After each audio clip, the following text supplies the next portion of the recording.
Ahí estamos. Bien, Arturo. Sí, ahí está. No, Perfecto. simplemente compartir pantalla y metete. Bien, Ya perfecto. está, ¿no? Sí, Se puede ver bien. se ve perfecto. Perfecto.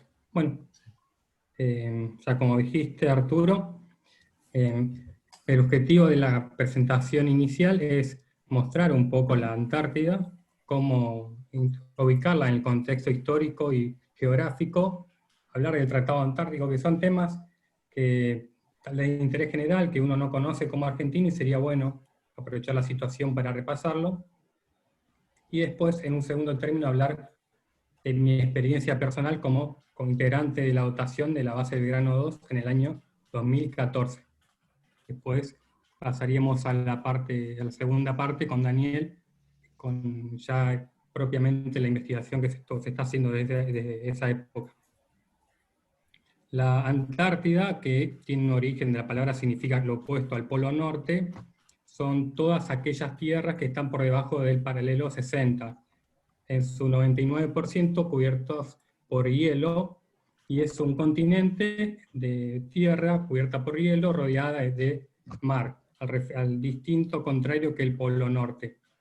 Es el continente más frío, seco, ventoso, remoto, inhóspito del planeta, y la inclinación del eje terrestre determina que durante varios meses haya una iluminación constante o una duración de una noche constante durante varios meses. El clima, bueno, es bastante hostil, como dijimos, y una altura promedio tiene de 2.000 metros sobre el nivel del mar, o sea que está casi promedio 2 kilómetros por encima del mar de altura, lo que le hace el clima mucho más agresivo. Las temperaturas varían según la parte del continente. En la península son mucho más amigables las temperaturas, pero llegan hasta 30 grados bajo cero en invierno.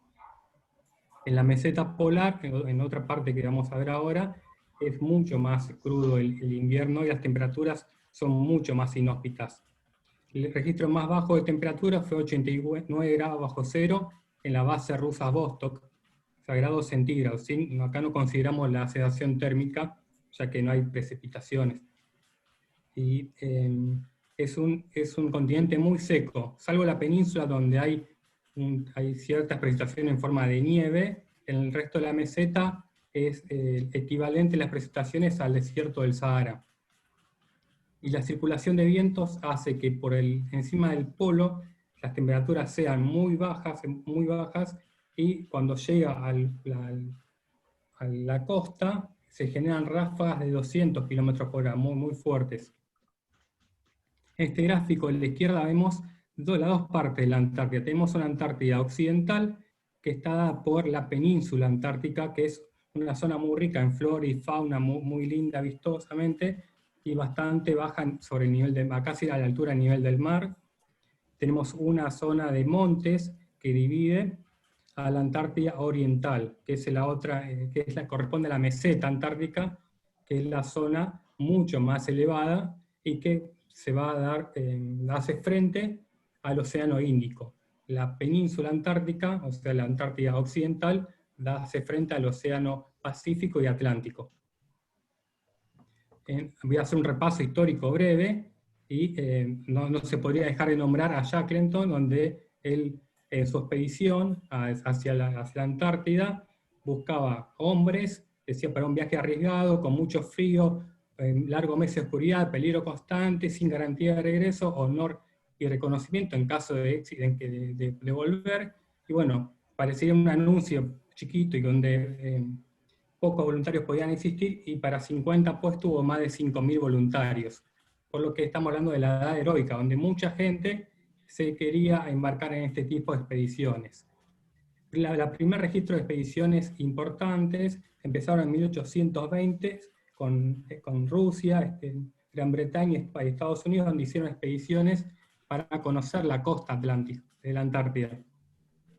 Después tuvimos una expedición nosotros también conjunta con Italia, en 1881, una expedición sueca que la tiene particularidad donde se pidió colaboración al gobierno argentino, y se envió a José María Sobral con la promesa de que si iba un argentino y se quedaban varados, había que ir a rescatarlos.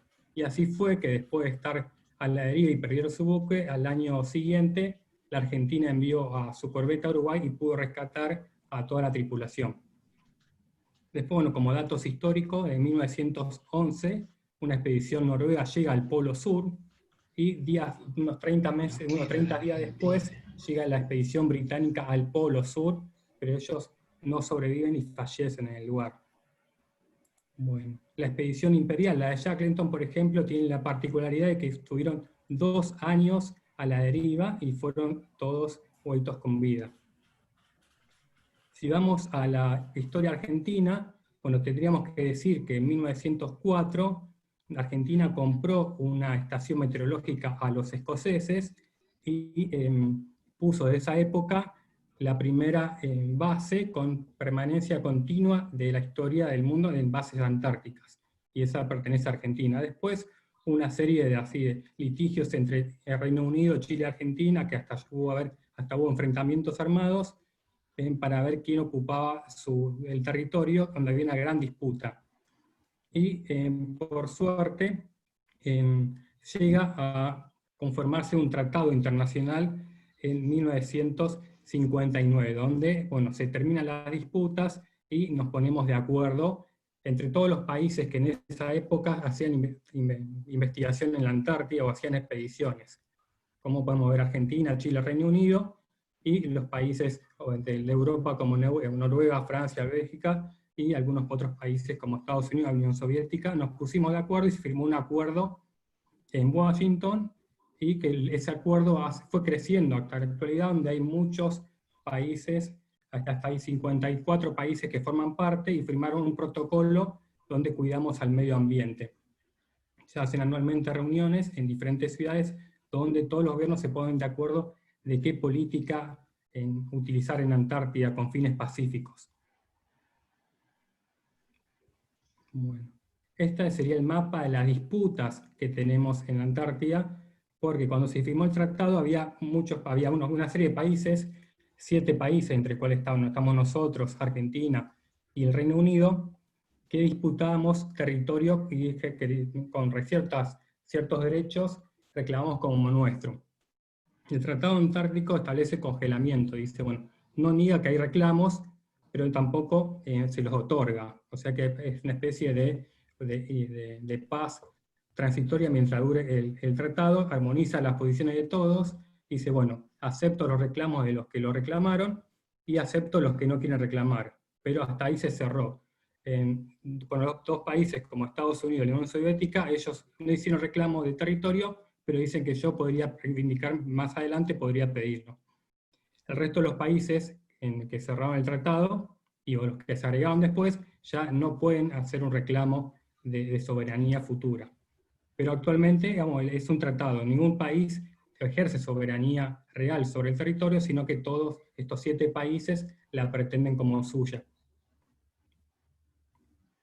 La Secretaría del Tratado Antártico, todo como Dios, está en Buenos Aires. La tenemos acá y todo es el lugar, la sede, donde todos los países tienen su documentación y hacen su organización de la política antártica, se encuentra en Buenos Aires, de los 54 países. Y se establece un sistema, un comité de investigaciones, donde cual se determinan ciertas políticas de investigación que se van a hacer en la Antártida, y se registra y se controla para que sea, cada 1 o 2 años, hacen reuniones para ver cuáles son los avances.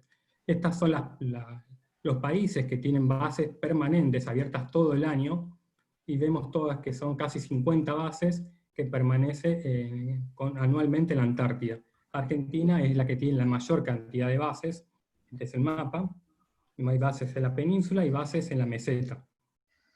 Como modo de ejemplo, tenemos estas bases, la base de chilenas, por ejemplo, muy bonitas, que tiene un proyecto para avanzar. En todos los países actualmente están haciendo avances para hacer una gran infraestructura y para que parezcan de cierta manera como naves espaciales. Los brasileños perdieron una base y están construyendo una nueva, muy bonita.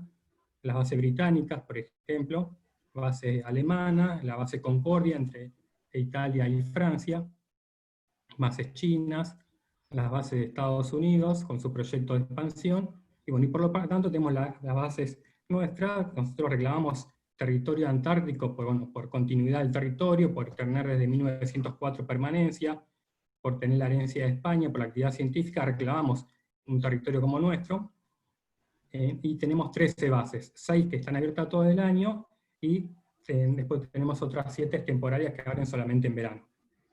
Entonces las bases, tenemos una Dirección Nacional del Antártico, que es la parte diplomática de estos trabajos, un Instituto Antártico que programa las investigaciones, y tenemos un Comando Conjunto Antártico de las Fuerzas Armadas que le da sostén logístico nada más a la actividad.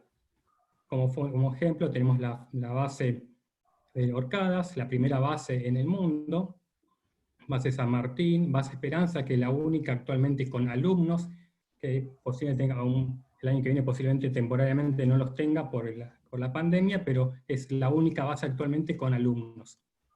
Base Carlini, base Marambio, que es el puente aéreo, y base Belgrano, que inicialmente eran cuevas debajo del hielo, y actualmente tenemos una base muy bonita. La base Belgrano 2, que es la que más nos interesa a nosotros desde la cronobiología, es la más austral de la Argentina, y la tercera más austral del mundo, y es la más que está más al sur, emplazada sobre roca firme, lo cual le da una ventaja arquitectónica. Bueno, tuvimos base Belgrano 1 y base Belgrano 3, que ya no existen más, y la base Belgrano 2, que tiene un abastecimiento anual que está dado por el rompehielos. El rompehielos sale de Buenos Aires, navega hasta que llega al bloque de hielo más austral, que habitualmente es a 30 kilómetros de la base Belgrano, y con 2 helicópteros hace el abastecimiento a la Antártida, a la base. Bueno, es un modo de ejemplo de cómo va quebrando el hielo, el rompehielos. Llega un momento donde no, el hielo es muy grueso y no logra avanzar más. Existe la posibilidad de hacer un suministro aéreo, pero logísticamente es muy complejo. El año pasado hubo una operación, pero hubo que hacer escalas en una base inglesa y en un puesto de suministro de combustible inglés.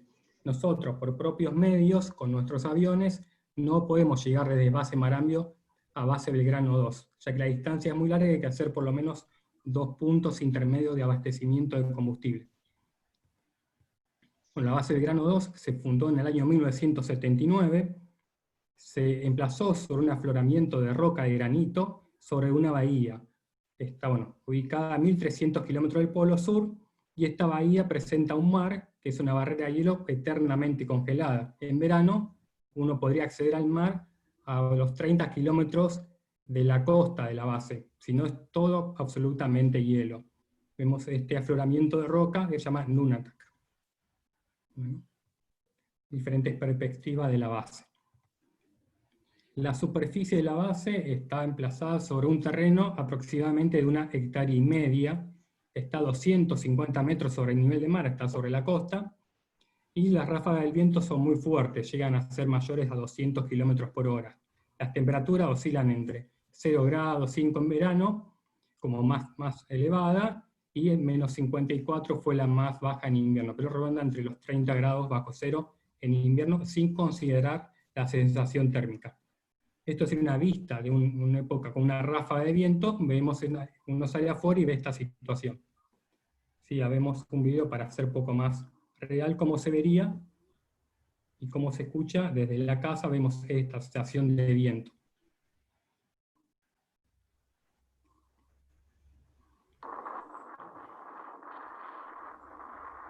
Y lo que va pasando es que viene la tormenta, que pasa casi a diario, y todo queda cubierta de hielo, de nieve. Si esta nieve no se corre de su lugar, se transforma en hielo, lo cual después hace muy difícil que extraerla.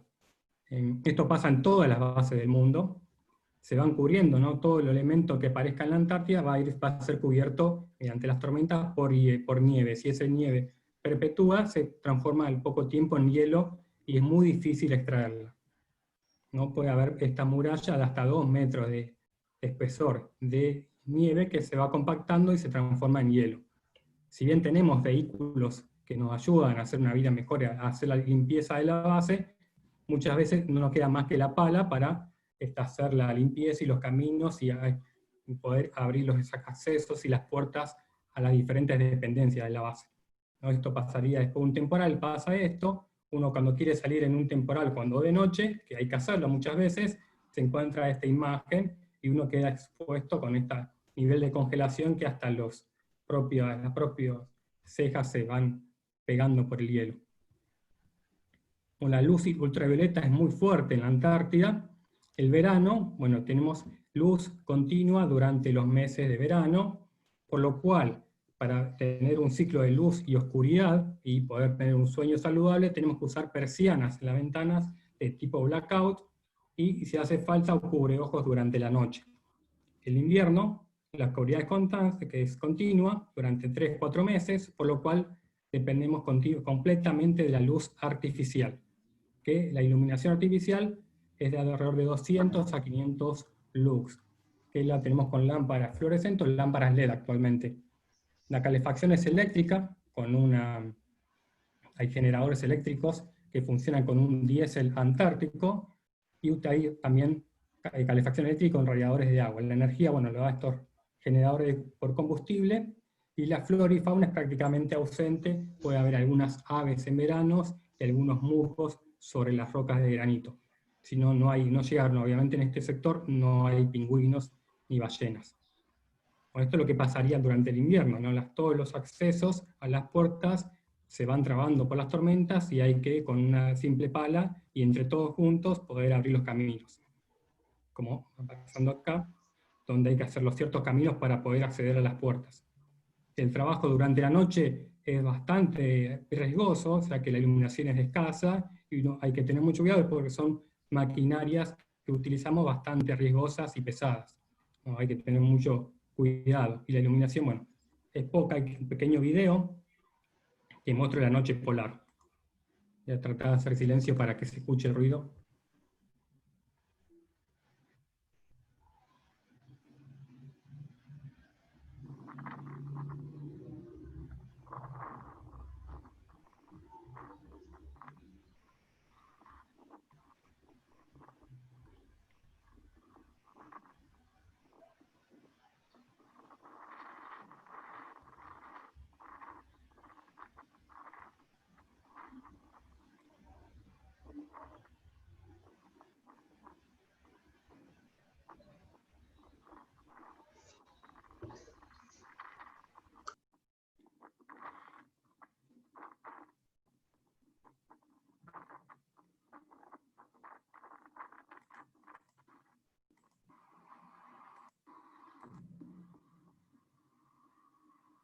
Aunque la visibilidad es muy baja en estos momentos por la cantidad de viento y nieve dando vueltas.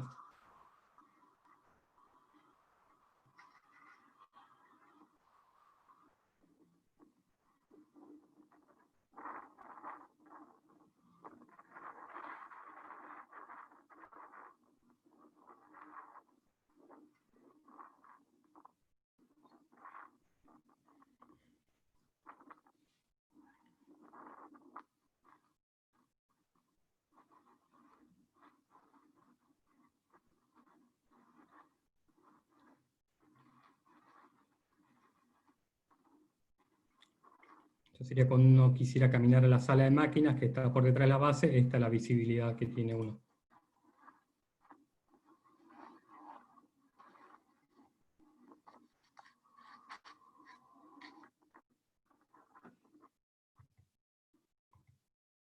Bueno, después de la noche polar, aproximadamente para agosto, empieza a asomar el sol del horizonte, no llega a salir todavía, y se ve este particular cielo rojo, que le va cambiando el tono a la Antártida, pasando a esta perspectiva a algo más claro, con el paso de los días.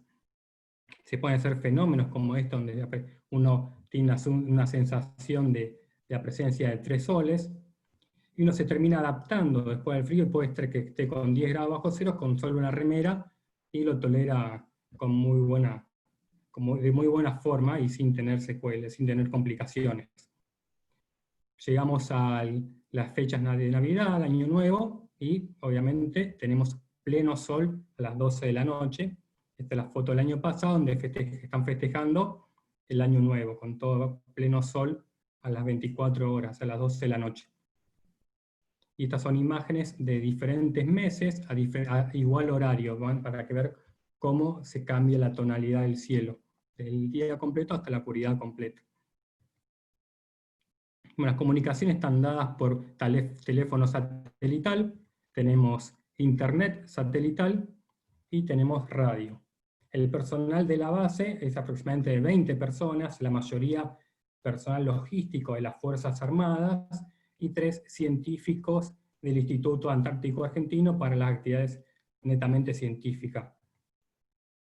Bueno, las conexiones son limitadas, pero bueno, la banda ancha permite que tengamos videoconferencias con familiares a diario. Se cumple una rutina de trabajo muy organizada que está bajo el jefe de la base, que la mantiene. Hay horarios fijos para trabajar, para levantarse, horario fijo de descanso, en un horario típico de 9 a 17 según el clima.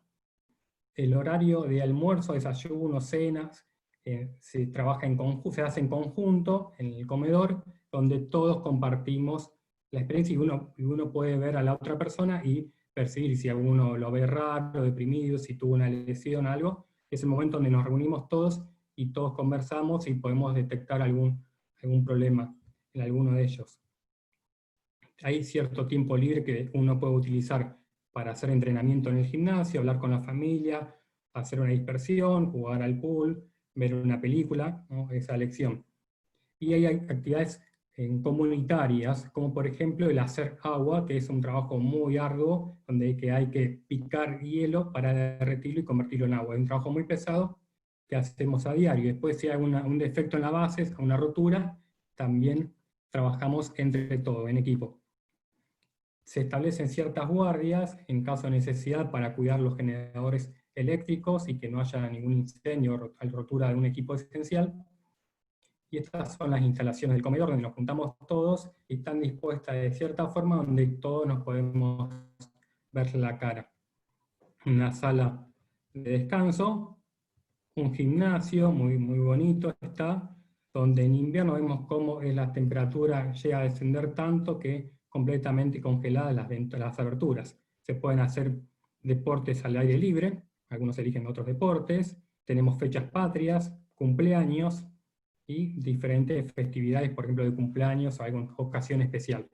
Las instalaciones, bueno, son varias, no es una base donde tengamos una instalación sola, sino que son varias instalaciones como una casa principal y una serie de depósitos que están separados uno de otro. Le da cierta ventaja, porque en caso de tener una pérdida de uno de ellos, no se pierde completamente la base. La desventaja es que en plena tormenta o en plena noche tal vez hay que salir de un lugar, de una edificación hacia otra para buscar un insumo o lo que sea, y implica un poquito más de cuidado.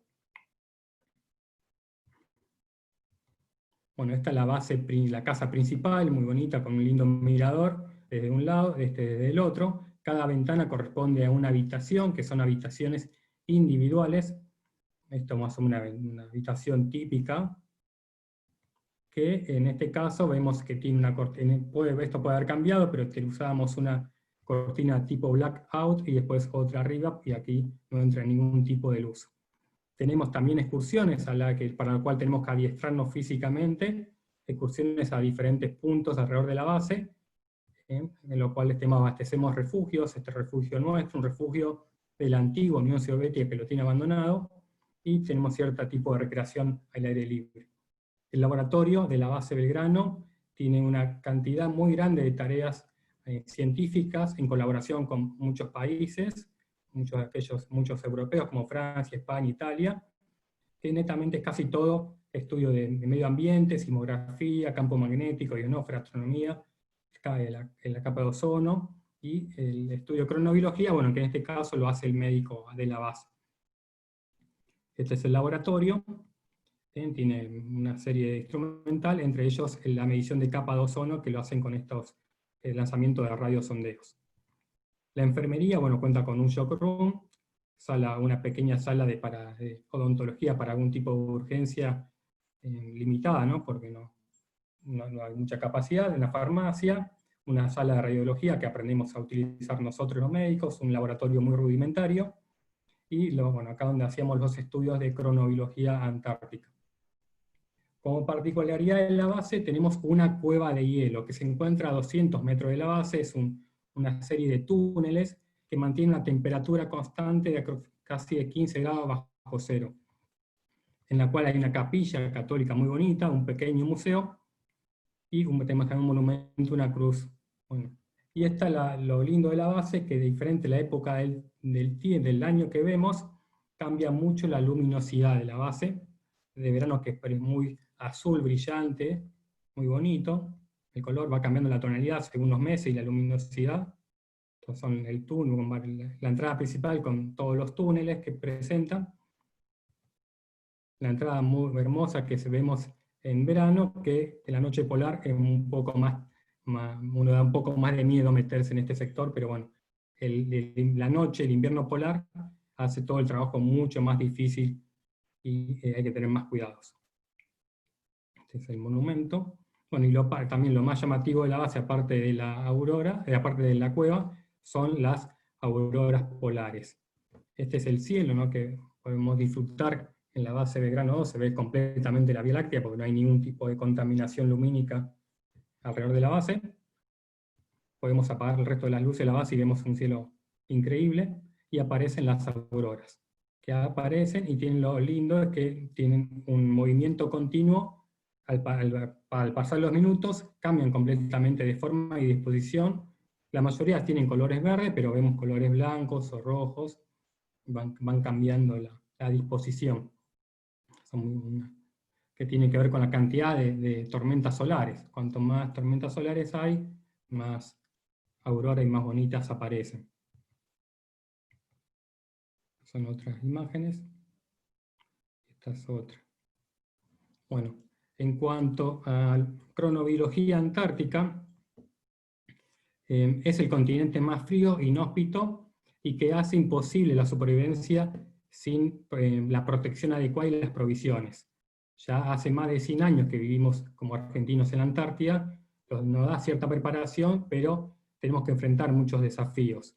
Tenemos meses de noche, tenemos riesgos porque el esfuerzo físico es grande, el agotamiento es de día a día, el vivir ahí es muy peligroso, hay grietas donde uno puede caer y no sabe dónde terminan, tiene que manejarse con mucho recaudo, no puede andar solo por el exterior de la base, el hielo es resbaladizo, el accidente y el trauma y el golpe están a la hora del día, lo cual hace un continente muy riesgoso.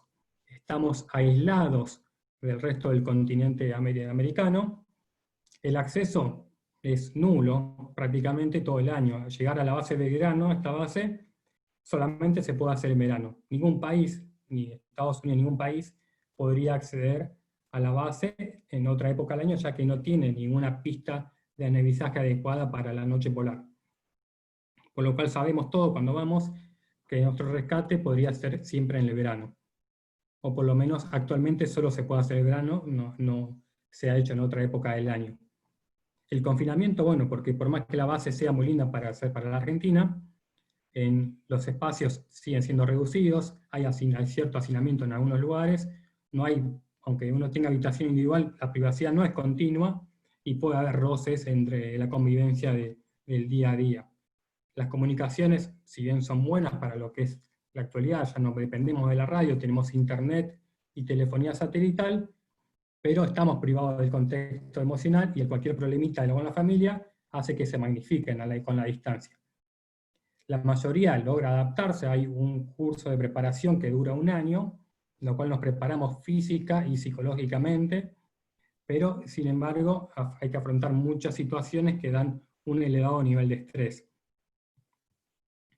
Se dan 2 situaciones características que las vivimos, que una es el síndrome afectivo estacional, que está dado por la variación de los patrones de luz y oscuridad, que se está dado por la falta de luz durante la noche, se genera un retraso de fase, esto es muy común, lo he sufrido yo y lo ha sufrido mi dotación, donde durante la noche las personas reclaman o me van a ver habitualmente por la falta de conciliación del sueño.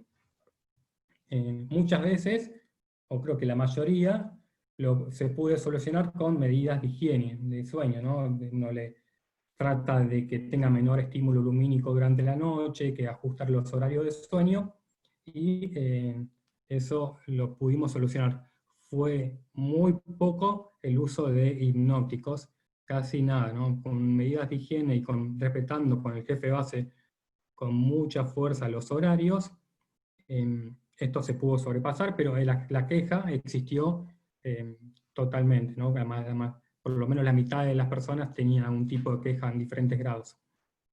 Latencia de inicio de sueño y tiempo en cama, ¿no? Esto se notó un sueño de menor calidad que puede ser, ¿no?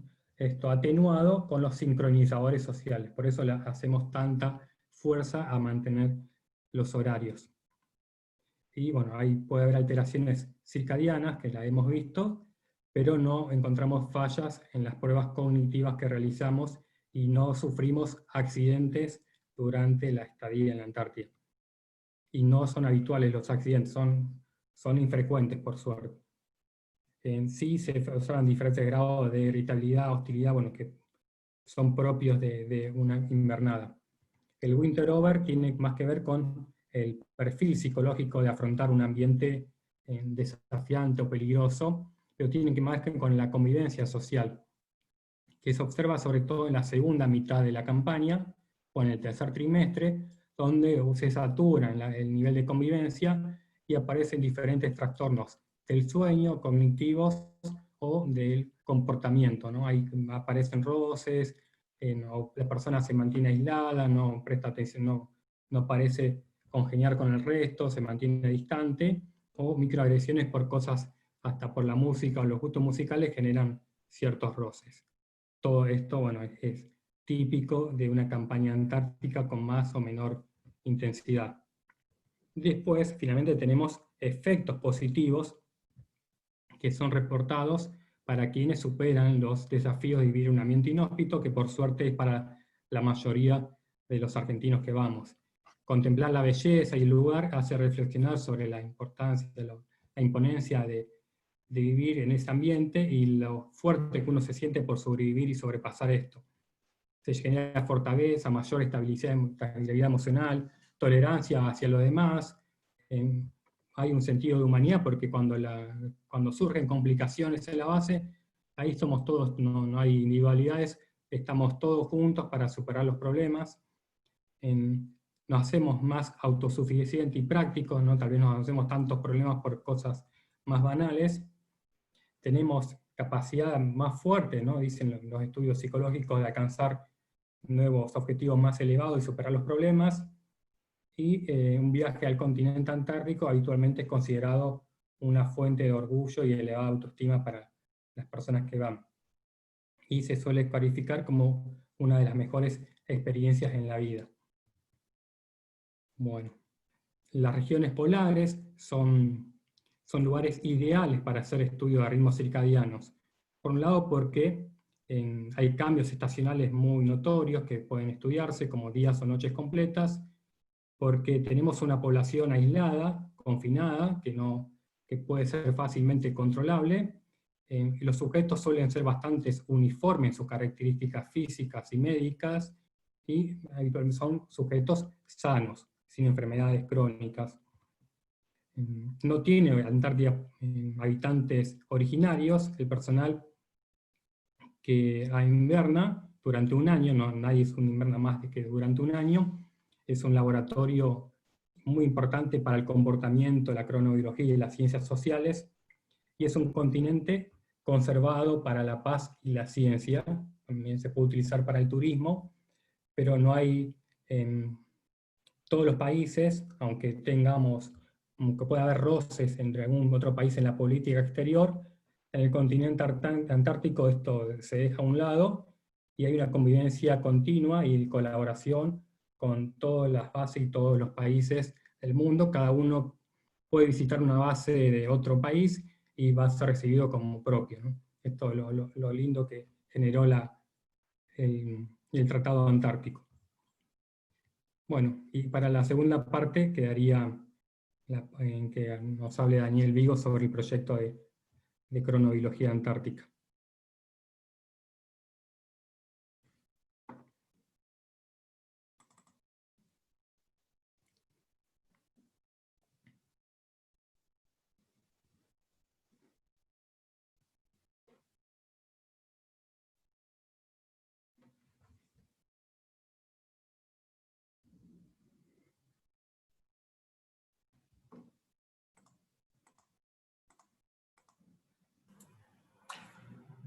Daniel está muteado. Ahí está. Bien. Hola. Ahí está. ¿Arrancamos? Sí, sí, sí. Sí, sí, yo también estaba muteado, no me había dado cuenta, así que le doy las gracias a Agustín por la charla, realmente muy ilustrativa. Y bueno, adelante, Daniel. Bien.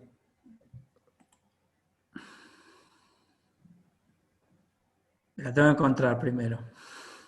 Si recién sí estaba, pero...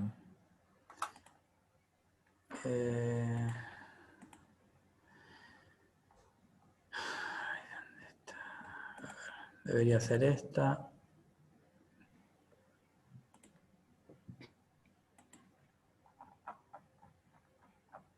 ¿Se ve ahí? No, pero está comenzando, dice, así que no sé por qué se demora. A ver. Se congeló. Sí, si algo pasó ahí. A ver. Vamos de vuelta. Ahí. Ahí, no.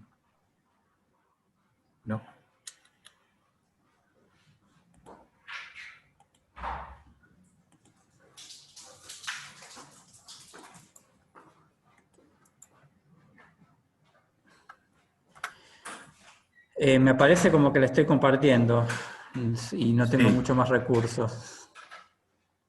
sí, yo ahí veo la pantalla. Sí, sí, sí, ahí está. En teoría es tuya. Avanzá una. Avanza una, porque se ve la que yo uso de salva pantalla. Ahí está, ok. Bien, perfecto. Bueno, muchas gracias por la invitación para dar esta charla. Me parece más importante las cosas que comentó Agustín, en tanto experiencia antártica. Es una experiencia bastante inédita, por ahí salvo para los que están en ese mundo. Pero bueno, voy a tratar de ponerle números un poco a lo que comentó Agustín. Vamos a empezar. Bien, la sensación de la mayoría de ustedes, o de algunos de ustedes, por ahí hay uno o dos que todavía no conocen esta historia, pero es si no irá a contar de vuelta la historia de Phineas Gage, ¿no? Pero para las dos o tres que todavía no la conozcan, Phineas Gage era un operario en Estados Unidos, en el ferrocarril, que tuvo un accidente, una barra de hierro le atravesó el cráneo, tal y como se ve acá. Este es un dibujo del médico que lo atendió y reportó el caso. A partir de Phineas Gage se empezaron a asociar, podríamos ponerlo como inicio de las neurociencias, asociar funciones cerebrales con regiones anatómicas. ¿Por qué? Porque la barra esa de hierro le dañó la cabeza y Phineas Gage no volvió a ser Phineas Gage, estaba lo que ahora diríamos frontalizado, completamente desinhibido. Entonces se asoció el lóbulo frontal con inhibición de ciertas conductas. Entonces, ¿qué tiene que ver esto con nuestra historia? Estudiar la fisiología en los límites puede abrir ventanas a mecanismos que de otra forma permanecen ocultos y eventualmente llevar a desarrollos aplicados.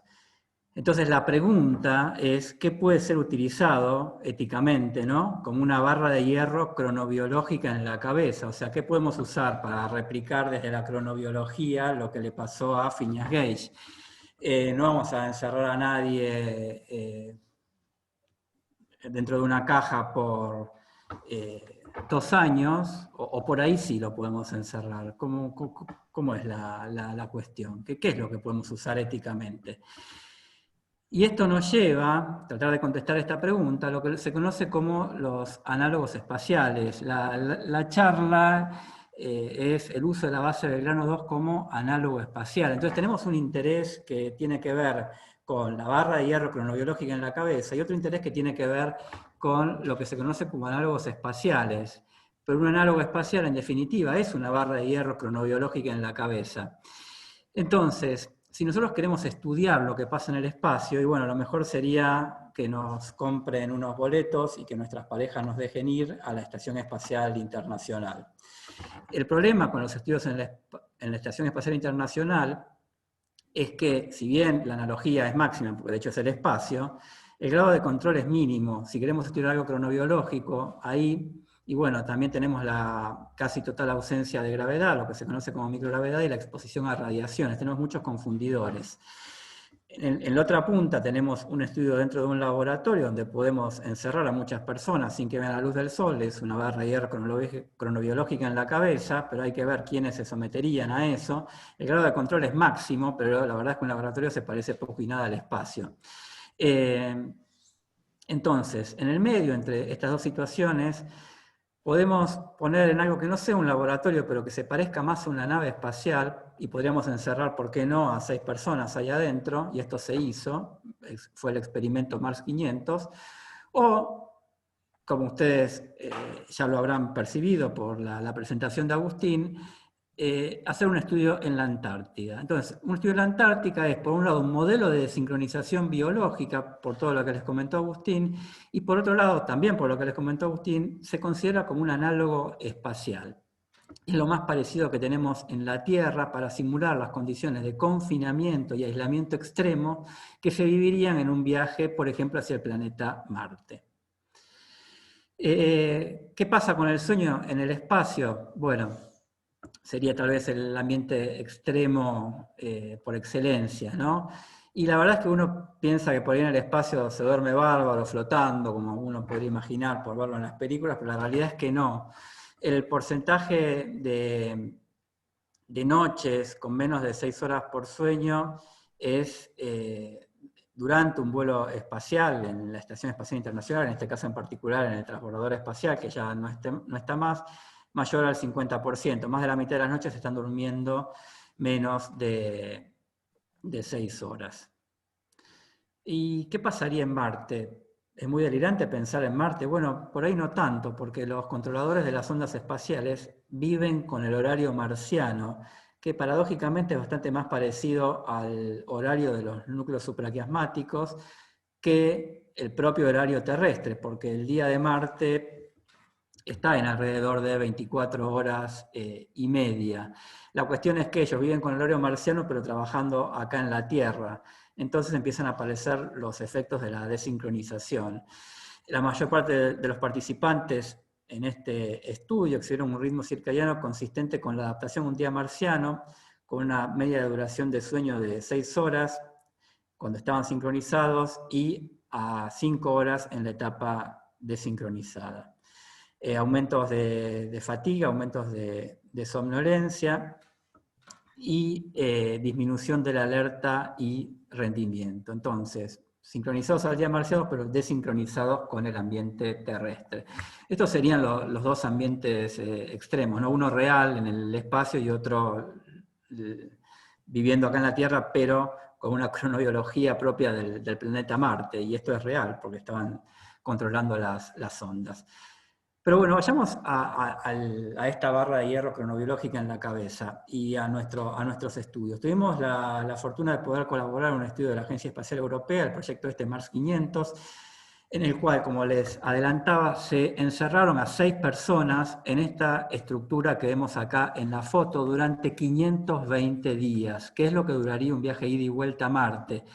Imaginen ustedes estar encerrados 520 días sin poder salir. Bueno, ahora ya no es tan difícil imaginarnos algo así, ¿no? El año pasado era bastante inédito, pero ahora podemos darnos una idea. Sobre todo los que viven en un ambiente más o menos poco amplio. Acá el espacio de los dormitorios, por ejemplo, era de 70 metros cuadrados, son 3 ambientes a compartir con otras 5 personas, o sea, 6 en total del mismo sexo. Imaginemos un poco eso, sin poder salir directamente, cuarentena total, nada de reunión social, nada de salir a sacar la basura, nada de nada, durante 520 días, con una iluminación de alrededor de 500 lux, la iluminación pobre de una oficina. El resultado del experimento es que, bueno, lo toleraron bastante bien, gente hiperentrenada, así que desde lo que es confinamiento y aislamiento extremo se puede ir a Marte. ¿Qué vimos nosotros? Este fue un estudio que hicimos nosotros en colaboración con la Universidad Católica de Lovaina. Estudiamos la actividad del sistema nervioso autónomo a través de la variabilidad de la frecuencia cardíaca. No voy a entrar en detalles de lo que estaba mostrando acá en esta diapositiva, pero solamente vamos a mencionar que la frecuencia cardíaca varía, no es constante ni aún en reposo, varía con distintos ritmos. Algunos son muy rápidos, otros más lentos. El más lento es el circadiano. La frecuencia cardíaca baja de noche, ustedes lo conocerán, y sube durante el día. El más rápido tiene que ver con la arritmia sinusal respiratoria. No sé si se seguirá estudiando así, pero en mi época de estudiante le decían BETI, bradicardia expiratoria, taquicardia inspiratoria. Ese cambio de la frecuencia cardíaca asociado a la respiración tiene una influencia autonómica netamente parasimpática. Y nos valemos un poco de eso, que es lo que vemos en esta parte de la diapositiva, para estudiar la actividad autonómica. Y lo que vimos en estos 6 hombres que se confinaron durante 520 días, en el medio su gran distracción fue simular un descenso para 3 de ellos en el planeta Marte. En un galpón que simulaba el planeta Marte, ¿no? Lo que se vio es lo siguiente, este es el ritmo de frecuencia cardíaca habitual, con un aumento de la duración del intervalo RR, o sea, una disminución de la frecuencia cardíaca durante la noche, y un aumento de la frecuencia cardíaca, una disminución de la duración del intervalo RR durante el día, ¿no? Este es el ritmo circadiano habitual. Durante la noche prevalece la actividad parasimpática, como decían cuando yo estudiaba, el parasimpático es el rey de la noche. Entonces, midiendo uno de estos parámetros de variabilidad de la frecuencia cardíaca, HF, no importa, este es un parámetro de actividad parasimpática, cuanto más alto, más actividad parasimpática, medido esto a lo largo del confinamiento, lo que vimos es que la diferencia típica de actividad parasimpática entre el día y la noche, propia de nuestra vida, llamémosle normal, esta diferencia que vemos acá, a medida que van pasando los meses de confinamiento, disminuye, tendiendo a desvanecerse alrededor de mediar el periodo de confinamiento. Y estas diferencias son estadísticamente significativas, aún con un grupo muy reducido de personas que eran 6. O sea, estamos hablando de un efecto realmente importante. Se desvanecen las diferencias parasimpáticas propias del sueño y la vigilia. Este es el principal resultado nuestro de este estudio. Ahora bien, las personas que estaban en Moscú, cualquier emergencia que pasaba, se hubiesen dado por muertos y salían de ese simulacro de estación e iban a la mejor atención médica de Moscú. ¿Qué pasa en la Antártida? Bueno, en la Antártida eso no es tan factible, es lo que comentaba Agustín, los rescates pueden no ser posibles. De ahí el interés de las agencias espaciales por estudiar los análogos espaciales, por estudiar las tripulaciones antárticas. Este es un llamado para estudios científicos de la Agencia Espacial Europea. Entonces, ahí como país tenemos una ventaja muy competitiva, ¿no? Estamos al lado de la Antártida, realmente la logística que tiene montada el país en una de sus pocas políticas de Estado es impresionante, con todas las dificultades propias del país, pero no deja de ser impresionante. Y la ventaja competitiva que tenemos es la siguiente. Acá están marcadas la base Concordia, franco-italiana, donde se hacen los estudios de la ESA, que está en la meseta antártica que describía Agustín. Esto está a 3.000 y pico de metros de altura. Entonces, para los estudios que se quieren hacer en Antártida, a esta altura entra a jugar la hipoxia como factor confundidor. Lo mismo pasa en el Polo Sur, en la base Amundsen-Scott de Estados Unidos, y pasa lo mismo con las otras que están en la meseta antártica, pero estas son tal vez las más importantes.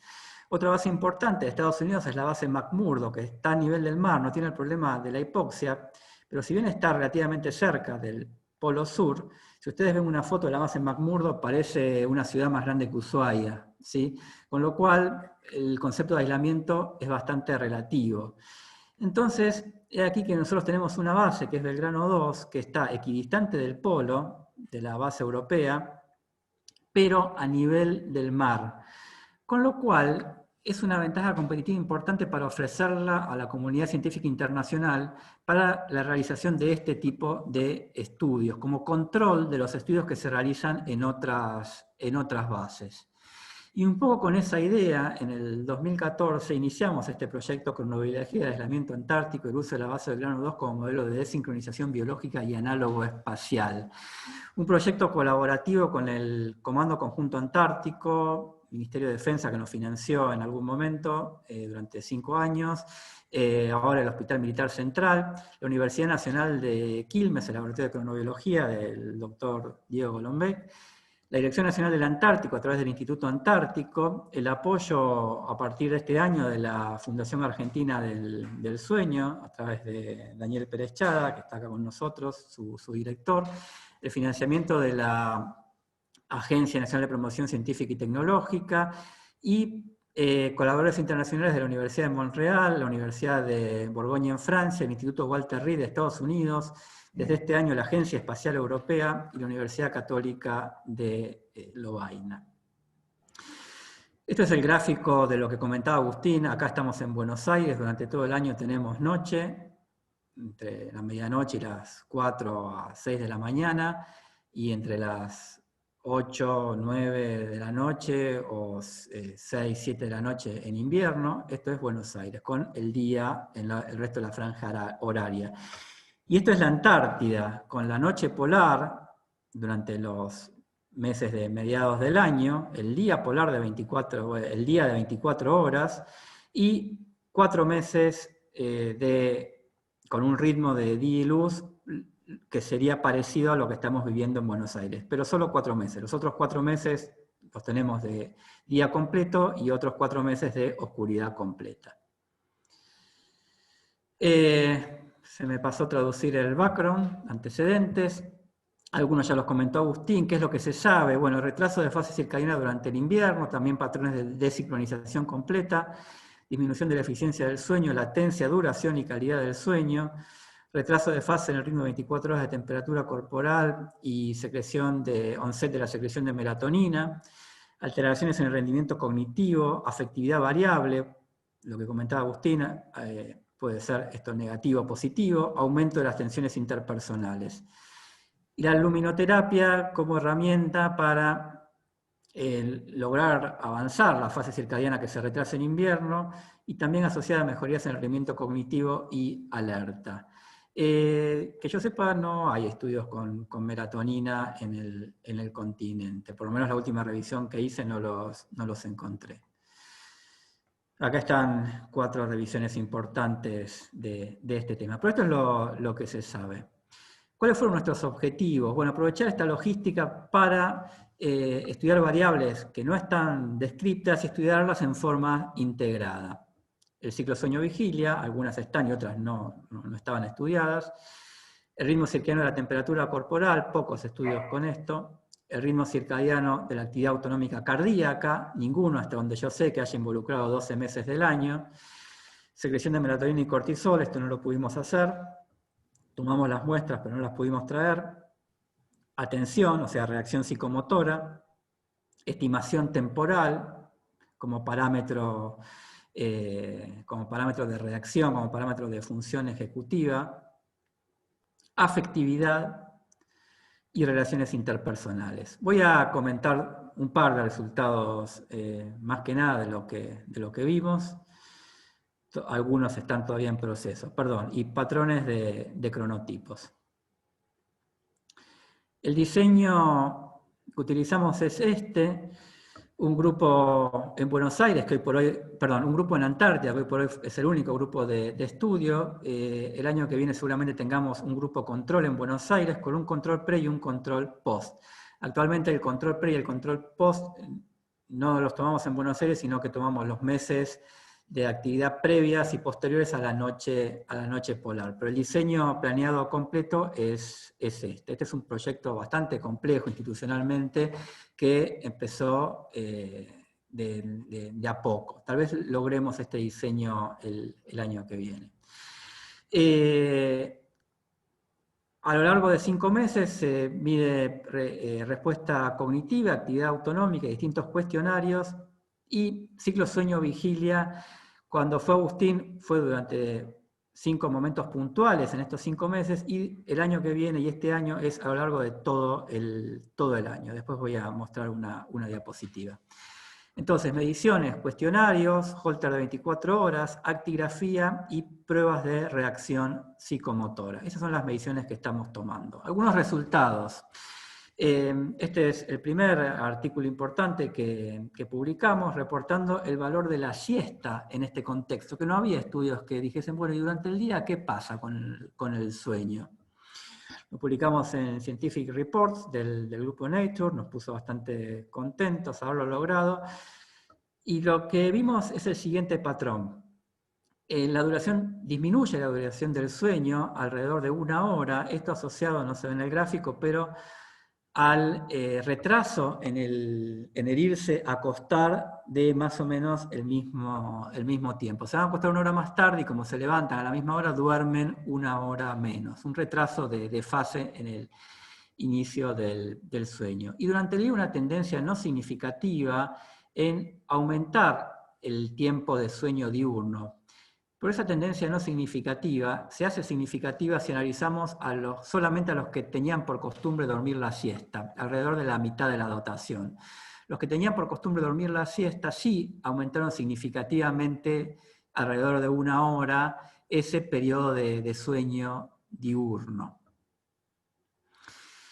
Y como dato interesante, y esto no aparece en la publicación, porque uno de los revisores no estaba muy convencido de la validez de las mediciones de temperatura corporal con los sensores que utilizamos, es este resultado que se ve en este gráfico de abajo.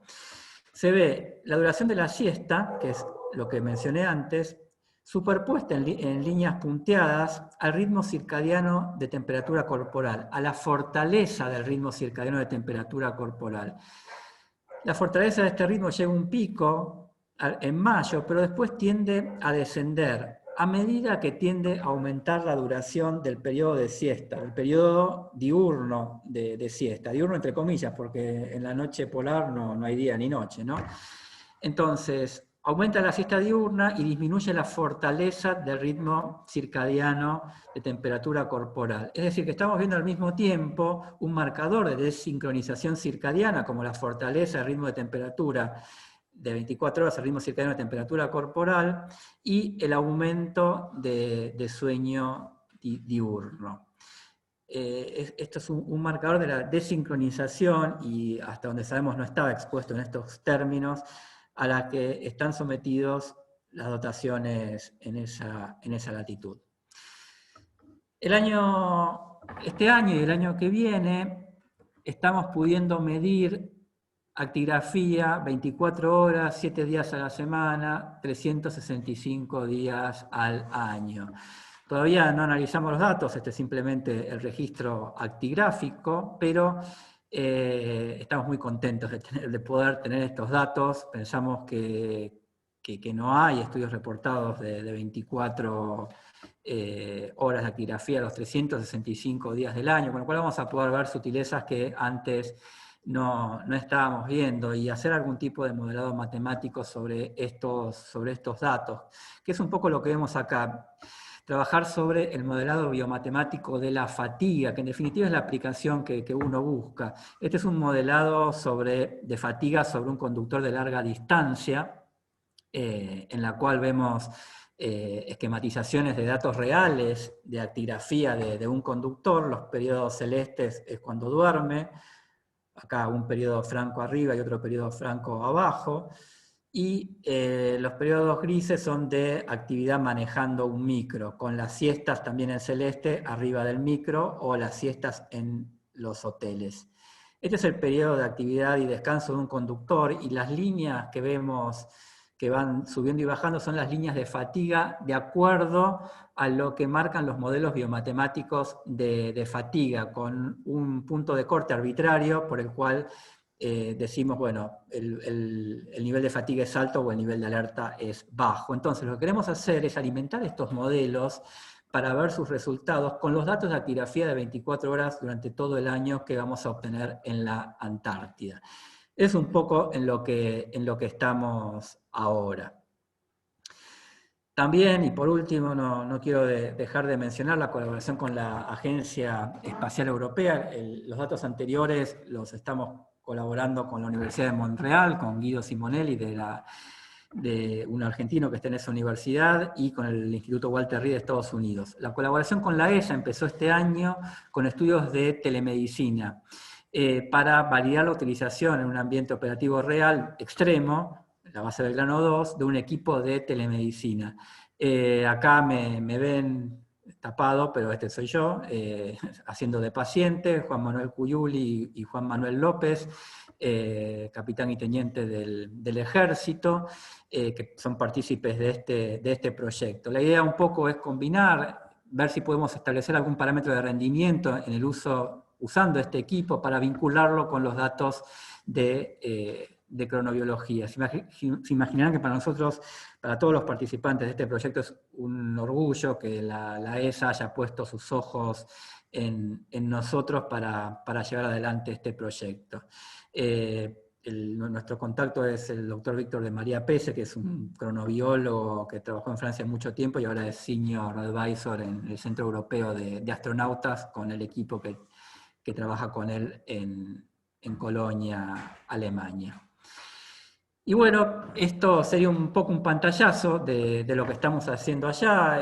La idea más que nada era poner algún número a lo que comentaba Agustín y comentar en qué estábamos. No quiero dejar de agradecer, sería imposible agradecer a todas las personas, pero tal vez podría empezar por una que no está acá, que es el doctor Daniel Cardinali, que aceptó de alguna forma que yo empezase a trabajar estas ideas un poco desquiciadas hace alrededor de 8 años, cuando nada de esto estaba establecido, y se imaginarán comentar, bueno, quiero estudiar la fisiología espacial, estando en Argentina, es un poco delirante, y la verdad es que Daniel me apoyó desde el vamos. Y los que están vinculados al proyecto hoy por hoy es el doctor Golombek. Bueno, si lo buscan con esta foto no lo van a encontrar, porque esto es cuando él fue a la Antártida, a la base Orcas, a estudiar el ritmo circadiano de los pingüinos hace alrededor de 30 años. Por empezar, no tiene todo el pelo que ustedes ven acá, pero que no esté escuchando ni que nadie se lo comente, pero la verdad es la verdad y hay que decirla. Camila Tortero, nuestra becaria, esta es Carolina Bulafia, que estudia Alzheimer con nosotros. Ella es becaria nuestra también, pero tiene como lugar de trabajo FLENI y la UCA, pero no forma parte del proyecto. Camila sí. Santiago Plano, frente a uno de los Hércules que va a la Antártida. Una pionera de los estudios antárticos, Marta Barbarito, que allá por el 2000 describió el síndrome de invernada en conjunto con científicos italianos. Bueno, Agustín Folgueira, que es el que está detrás de toda esta ropa manejando esta moto de nieve, y Juan Manuel Cuyuli. Y por supuesto, todas las dotaciones que del 2014 hasta ahora fueron a la base Belgrano 2, sus capitanes y los médicos, que para no quedar mal con ninguno, no los voy a mencionar con nombre y apellido, y también este año de la base Carlini, que sin ellos estos estudios no podrían llevarse a cabo. Así que a todos ellos muchas gracias y espero que les haya gustado la presentación, y gracias a ustedes por la atención puesta. Bueno, muy bien, muchas gracias, Daniel. Realmente sí, es un orgullo que este tipo de estudios se hagan desde aquí, como vos decías, así que bueno, vamos a abrir el espacio a preguntas, a no sé qué inquietudes ha despertado esto en toda la gente que está escuchando. En lo particular, por ahí, a mí me interesó la figura de la mirada antártica que dijo Agustín acerca de los efectos de la aislación y quería preguntarle cuáles son los protocolos de tratamiento para el winter over. ¿Qué hacen cuando alguien empieza a tener síntomas psicológicos relacionados con la invernada prolongada, digamos? Tenemos un acceso a psicología desde el Ujú. Comando Antártico telefónico. Ajá, Muchas veces lo hace el médico. Si es posible que, si hace falta, lo hace el mismo paciente, pero muchas veces nosotros nos van dando herramientas para manejarlo con alguna actividad grupal y acercándonos con las consultas. Muchas veces el médico de la base es el psicólogo de la base. Así ujú, que ok, tenemos una guía de trabajo que bien. la hizo ¿no, Barbarito? ¿Y alguna vez han llegado a tener así un cuadro psicótico, por ejemplo? No, no recuerdo. No, por eso, o sea, no es, en teoría no es tan grave, digamos. No, no. Muchas veces se desencadena por la distancia, por alguna discusión familiar, algo, y entonces Ok, eso repercute diferente en cada persona. Por ahí la mirada antártica es como un mecanismo de defensa. Una sí, persona por ahí se aísla del resto y queda ¿no? ahí en su propio medio, en sus propios pensamientos. claro, Eso se detecta con las comidas, con la convivencia, se detecta. exacto. Bueno, muy bien, gracias, Agustín. Bueno, ¿alguna pregunta?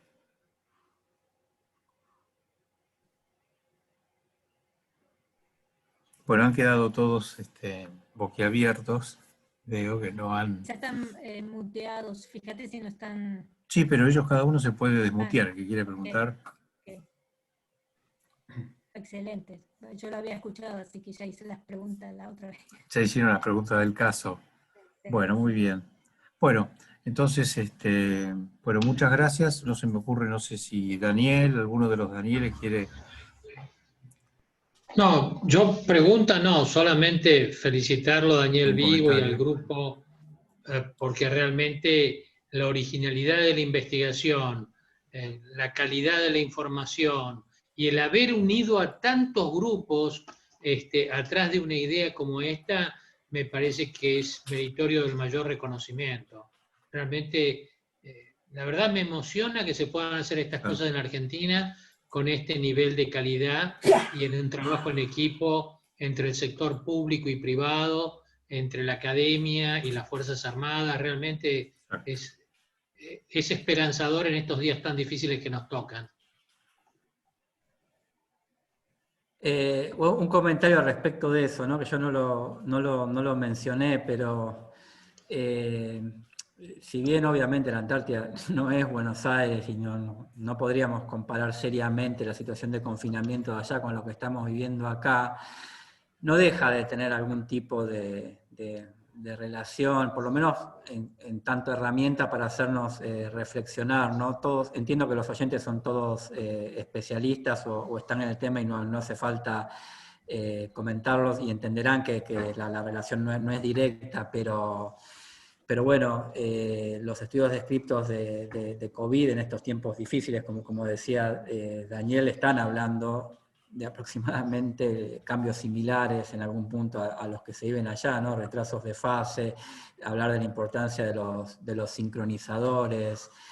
Entonces, para nosotros era impensado que hubiese algún tipo de paralelismo aplicado en la vida cotidiana, pero ese paralelismo nos llegó inesperadamente. Bueno, muy bien. Bueno, continuaremos entonces el próximo martes. Una pregunta, Sí, a ver. que se me ocurre recién. A ver. Ustedes como argentinos se rigen por el horario argentino y los yanquis, el resto, ¿cómo se rige? Total, es de día todo el día. Hay sol todo el día, mejor dicho. Sí, no, nos guiamos por el uso horario de cada país. Así que uno puede elegir el que quiera porque cercano al polo son todos iguales.